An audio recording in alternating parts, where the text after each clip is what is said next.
ସୁପ୍ରଭାତ ପିଲାମାନେ। ଶ୍ରେଣୀ ପଞ୍ଚମ, ବିଷୟ ସାହିତ୍ୟ, ଅଧ୍ୟାୟ 4, ପ୍ରସଙ୍ଗ ନୂଆଖାଇ।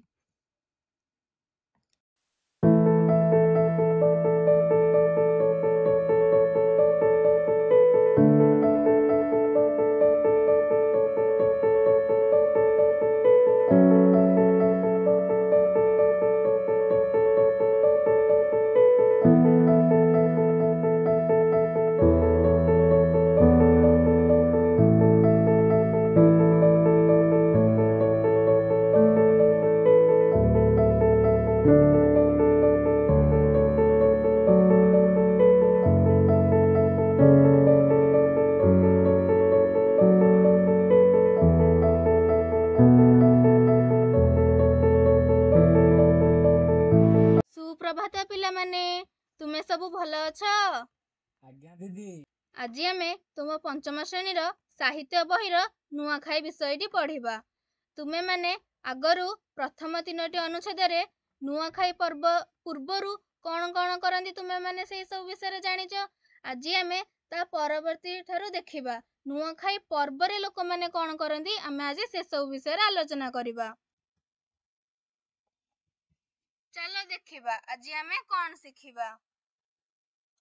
1. ନୂଆଖାଇ ପର୍ବରେ ଲୋକମାନେ କ'ଣ କରନ୍ତି। 2. ନୂଆଖାଇ ପର୍ବ କାହିଁକି ପାଳନ କରାଯାଏ। ନୂଆଖାଇ ସାରି ଘରର ଝିଅ ବୋହୂମାନେ ରଙ୍ଗ ବେରଙ୍ଗ ପୋଷାକ ପିନ୍ଧି ବାହାରି ପଡ଼ନ୍ତି ନୂଆଖାଇ ଭେଟଘାଟ ପାଇଁ। ଏଠି ଦେଖ ଝିଅମାନେ କିପରି ନୂଆ ପୋଷାକ ପିନ୍ଧି ନୂଆଖାଇ ବସି ଖାଉଛନ୍ତି। ଘର ଘର ସାହି ସାହି ବୁଲି ଗୁରୁଜନ ମାନଙ୍କୁ ମୁଣ୍ଡିଆ ମାରି ଜୁହାର ହୁଅନ୍ତି। ବୁଢ଼ା ବୁଢ଼ୀ ମାନେ ହସ ଖୁସିରେ କୁହନ୍ତି, ବଞ୍ଚିଥିଲେ ଆର ବରଷକେ ଦେଖା ହେମା। ଏହି ପର୍ବରେ ବୁଢ଼ା ବୁଢ଼ୀଙ୍କ ଠାରୁ ଆରମ୍ଭ କରି ପିଲାମାନଙ୍କ ପର୍ଯ୍ୟନ୍ତ ସମସ୍ତେ ଗାଁର ମନ୍ଦିରକୁ ଯାଇ ଦେବ ଦର୍ଶନ କରିବାର ବିଧି ରହିଛି। ଏଠି ଦେଖ ବୁଢ଼ା ବୁଢ଼ୀ ଠାରୁ ପିଲାମାନେ ସମସ୍ତେ କିପରି ଗାଁର ମନ୍ଦିରକୁ ଯାଉଛନ୍ତି ପୂଜା କରିବା ପାଇଁ। ତୁମମାନଙ୍କୁ এই ଚିତ୍ରଟି ଭଲ ଲାଗୁଛି? ଆଜ୍ଞା ଦିଦି। ଖରିଫ ଓ ରବି ଫସଲର ଉତ୍ପାଦନ ବଢ଼ୁ ଏବଂ ସଂସାରର ଅନ୍ନ କଷ୍ଟ ଦୂର ହେଉ ବୋଲି ଠାକୁରଙ୍କ ପାଖରେ ପ୍ରାର୍ଥନା କରାଯାଏ। ଏଠି ଦେଖ ଲୋକମାନେ କେମିତି ଗାଁ ମନ୍ଦିର ଆଗରେ ଯଜ୍ଞ କରୁଛନ୍ତି। ତୁମମାନଙ୍କ ଗାଁରେ ଏମିତି ଯଜ୍ଞ ହୁଏ? ଆଜ୍ଞା ଦିଦି ହୁଏ।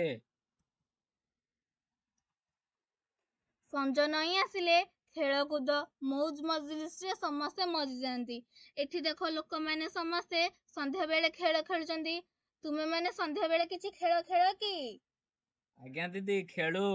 ଗୋଟେ ଖେଳର ନାଁ କହିଲ? କବାଡି। ବହୁତ ବଢିଆ। ଘୁମୁରା ନାଚ, ଭଜନ କୀର୍ତ୍ତନ, ନାଟ ତମାସା ଓ ଖିଆପିଆରେ ଲୋକେ ନିଜକୁ ହଜାଇ ଦିଅନ୍ତି। ଏଠି ଦେଖ ଲୋକମାନେ ଭଜନ କୀର୍ତ୍ତନ କରୁଛନ୍ତି। ବିଶେଷ କରି ଆଦିବାସୀ ସମ୍ପ୍ରଦାୟ ଲୋକଙ୍କ ନାଚ ଗୀତ ଓ ବାଦ୍ୟ ବେଶ ଆନନ୍ଦଦାୟକ ହୋଇଥାଏ। ଏଠି ଲୋକମାନେ ଦେଖ ଏକ ନୂତନ ପ୍ରକାରର ନାଚ ଗୀତ କରୁଛନ୍ତି। ଏହା କେଉଁ ପ୍ରକାରର ନାଚ ତୁମେ ଭାବୁଛ? ଏହା ସମ୍ବଲପୁରୀ ନାଚ। ବହୁତ ବଢିଆ। ଏହା ଏକ ସମ୍ବଲପୁରୀ ନୃତ୍ୟ ଅଟେ। ସେମାନେ ଏହି ପର୍ବକୁ ଉତ୍ସାହ ଓ ଉଦ୍ଦୀପନା ମଧ୍ୟରେ ପାଳନ କରିଥାନ୍ତି। ଏଠି ଦେଖ ସେମାନେ ନୂଆଖାଇ ପର୍ବକୁ କେମିତି ବହୁତ ଭଲସେ ପାଳନ କରୁଛନ୍ତି। ନୂଆଖାଇ ଏକ ସାମାଜିକ ଓ କୃଷି ଭିତ୍ତିକ ପର୍ବ। ଏହି ପର୍ବ ପାଳନ ଫଳରେ ନୂଆ ଫସଲ ଅମଳ ପାଇଁ କୃଷକ ମନରେ ଆନନ୍ଦ ଓ ଉତ୍ସାହ ବଢ଼ିଯାଏ। ଏ ପର୍ବ ଉପଲକ୍ଷେ ଯିଏ ଯେଉଁଠି ଥାଉ ନା କାହିଁକି ଆଗରୁ ଆସି ଘରେ ପହଞ୍ଚିଥାନ୍ତି। ଏଠି ଦେଖ ଲୋକମାନେ କେମିତି ନୂଆଖାଇ ପର୍ବ ପୂର୍ବରୁ ଘରକୁ ଯାଉଛନ୍ତି। ପିଲାମାନେ ତୁମେମାନେ ବି ଯେତେବେଳେ କିଛି ପର୍ବ ଆସେ ଏମିତି ଘରକୁ ଯାଅ କି? ଆଜ୍ଞା ଦିଦି ଯାଉ। ଏହି ପର୍ବର ବିଶେଷତ୍ୱ ହେଲା ଜନସାଧାରଣଙ୍କୁ ସାମାଜିକ ବନ୍ଧନର ଗୁରୁତ୍ୱ ଶିଖାଇବା। ବ୍ୟକ୍ତି ବ୍ୟକ୍ତି ମଧ୍ୟରେ ମାନବିକତା ଓ ଭ୍ରାତୃତ୍ୱର ଭାବନା ସୃଷ୍ଟି କରିଥାଏ। ଏଥିରେ ଜାତି ଅଜାତି ଉଚ୍ଚ ନିଚ ଭେଦଭାବ ନଥାଏ। ସମସ୍ତଙ୍କ ମନରୁ ବାଦ ବିବାଦ ମାନ ଅଭିମାନ ରାଗ ରୁଷା ଅପସରି ଯାଇଥାଏ। ଏଠି ଦେଖ ଲୋକମାନେ କେମିତି ଉଚ୍ଚ ନିଚ ଭେଦଭାବ ସବୁ ଭୁଲି ଏକାଠି ହୋଇ ଠିଆ ହୋଇଛନ୍ତି। ତୁମ ଗାଁରେ ଲୋକମାନେ ବି ଏମିତି ଏକାଠି ହୋଇ ରୁହନ୍ତି କି? ଆଜ୍ଞା ଦିଦି ରୁହନ୍ତି। ଆମର ବ୍ୟକ୍ତିଗତ ଓ ସାମାଜିକ ଜୀବନ ସଦ୍ଭାବନାରେ ପୂରି ଉଠେ। ଆମର ଧର୍ମ ଓ ସଂସ୍କୃତି ଠିକ୍ ପରମ୍ପରାକୁ ଠିକ୍ ବାଟରେ ପରିଚାଳିତ କରିବାରେ ଏହା ବିଶେଷ ସହାୟକ। ଆମର ଧର୍ମ ସଂସ୍କୃତି ଓ ପରମ୍ପରାକୁ ଠିକ୍ ବାଟରେ ପରିଚାଳିତ କରିବାରେ ଏହା ବିଶେଷ ସହାୟକ ହୋଇଥାଏ। ଆମେ ଆଜି ଦେଖିଲେ ନୂଆଖାଇ ପର୍ବ କିପରି ପାଳନ କରାଯାଏ ଓ କାହିଁକି ପାଳନ କରାଯାଏ। ଏବେ ଆମେ ନୂଆଖାଇ ବିଷୟ ଅନ୍ତର୍ଗତ କିଛି ନୂତନ ଶବ୍ଦ ବିଷୟରେ ଜାଣିବା। ଭେଟଘାଟ। ଭେଟଘାଟର ଅର୍ଥ ହେଉଛି ଭେଟାଭେଟି କିମ୍ବା ସାକ୍ଷାତ କରିବା। ଆର ବରସ୍କେ। ଆର ବରସ୍କେର ଅର୍ଥ ହେଉଛି ଆଗାମୀ ବର୍ଷକୁ।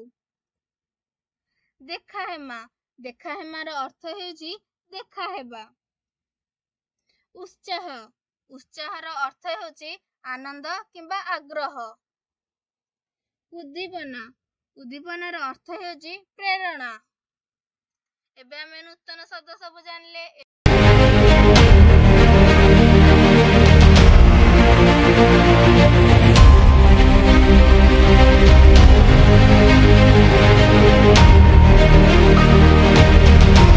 ବିଷୟ ଆଧାରିତ କିଛି ପ୍ରଶ୍ନୋତ୍ତର ଆଲୋଚନା କରିବା। ନିମ୍ନଲିଖିତ ପ୍ରଶ୍ନର ଉତ୍ତର ଦିଅ। କ। ବୁଢା ବୁଢୀ ମାନେ ଝିଅ ମାନଙ୍କୁ ଖୁସିରେ କଣ କୁହନ୍ତି? ଦିଦି ବୁଢାବୁଢୀ ମାନେ ଝିଅ ମାନଙ୍କୁ ଖୁସିରେ କୁହନ୍ତି ବଞ୍ଚିଥିଲେ ଆର ବରଷକେ ଦେଖା ହେମା। ଠିକ ଅଛି।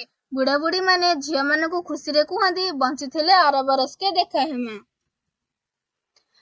ଖ। ବୁଢା ବୁଢୀ ଠାରୁ ପିଲାମାନଙ୍କ ପର୍ଯ୍ୟନ୍ତ ସମସ୍ତେ ଗାଁ ମନ୍ଦିରକୁ ଯାଇ କଣ ପାଇଁ ପ୍ରାର୍ଥନା କରନ୍ତି? ଖରିଫ ଓ ରବି ଫସଲର ଉତ୍ପାଦନ ବଢୁ ଏବଂ ସଂସାରରୁ ଅନ୍ନ କଷ୍ଟ ଦୂର ହେଉ। ସଠିକ ଉତ୍ତର। ବୁଢା ବୁଢୀ ଠାରୁ ପିଲାମାନଙ୍କ ପର୍ଯ୍ୟନ୍ତ ସମସ୍ତେ ଗାଁ ମନ୍ଦିରକୁ ଯାଇ ପ୍ରାର୍ଥନା କରନ୍ତି ଖରିଫ ଫସଲ ଓ ରବି ଫସଲର ଉତ୍ପାଦନ ବଢୁ ଏବଂ ସଂସାରରୁ ଅନ୍ନ କଷ୍ଟ ଦୂର ହେଇଯାଉ। ଗ। ନୂଆଖାଇ କେଉଁ ପ୍ରକାରର ପର୍ବ? ଦିଦି ଏହା ଏକ ସାମାଜିକ ଓ କୃଷି ଭିତ୍ତିକ ପର୍ବ। ଠିକ ଅଛି। ଏବେ ଆମେ ବିଷୟ ଆଧାରିତ ଅନ୍ୟ ଏକ ପ୍ରକାରର ପ୍ରଶ୍ନୋତ୍ତର ଆଲୋଚନା କରିବା। କ ସ୍ତମ୍ଭରେ ମୁଁ ତୁମକୁ କିଛି ରାଜ୍ୟର ନାମ କହିବି ଏବଂ ଖ ସ୍ତମ୍ଭରେ ତୁମକୁ ରାଜ୍ୟ ଗୁଡିକର ନୃତ୍ୟର ନାମ କହିବି। ତୁମେ ରାଜ୍ୟ ସହିତ ରାଜ୍ୟ ଗୁଡିକର ନୃତ୍ୟକୁ ମିଶାଇବ। ପଞ୍ଜାବ ରାଜ୍ୟର ନୃତ୍ୟ ହେଉଛି ଭାଙ୍ଗଡା। ଦେଖି ତୁମେ କହିଲ ଆସାମର ନୃତ୍ୟ କଣ? ବିହୁ। ଠିକ ଅଛି। ଆସାମର ନୃତ୍ୟ ହେଉଛି ବିହୁ। ଦେଖି ତୁମେ କହିଲ ଓଡିଶାର ନୃତ୍ୟ କଣ? ଦିଦି ଓଡିଶାର ନୃତ୍ୟ ଓଡିଶୀ। ବହୁତ ବଢିଆ। ଓଡିଶାର ନୃତ୍ୟ ହେଉଛି ଓଡିଶୀ। ଦେଖି ତୁମେ କହିଲ ରାଜସ୍ଥାନର ନୃତ୍ୟ କଣ? ରାଜସ୍ଥାନର ଘୁମର। ବହୁତ ବଢିଆ। ରାଜସ୍ଥାନର ନୃତ୍ୟ ହେଉଛି ଘୁମର। ଦେଖି ତୁମେ କହିଲ ତାମିଲନାଡୁର ନୃତ୍ୟ କଣ? ତାମିଲନାଡୁର ନୃତ୍ୟ ହେଉଛି ଭାରତନାଟ୍ୟମ। ଠିକ ଅଛି। ତାମିଲନାଡୁର ନୃତ୍ୟ ହେଉଛି ଭାରତନାଟ୍ୟମ। ଆମେ ଆଜି ନୂଆଖାଇ ପର୍ବ କିପରି ପାଳନ କରାଯାଏ ଏବଂ କାହିଁକି ପାଳନ କରାଯାଏ ସେ ବିଷୟରେ ଦେଖିଲେ। ଆଗାମୀ କ୍ଲାସରେ ଆମେ ଦେଖିବା ନୂଆଖାଇ ବିଷୟ ଅନ୍ତର୍ଗତ କିଛି ପ୍ରଶ୍ନୋତ୍ତର ବିଷୟରେ। ଧନ୍ୟବାଦ।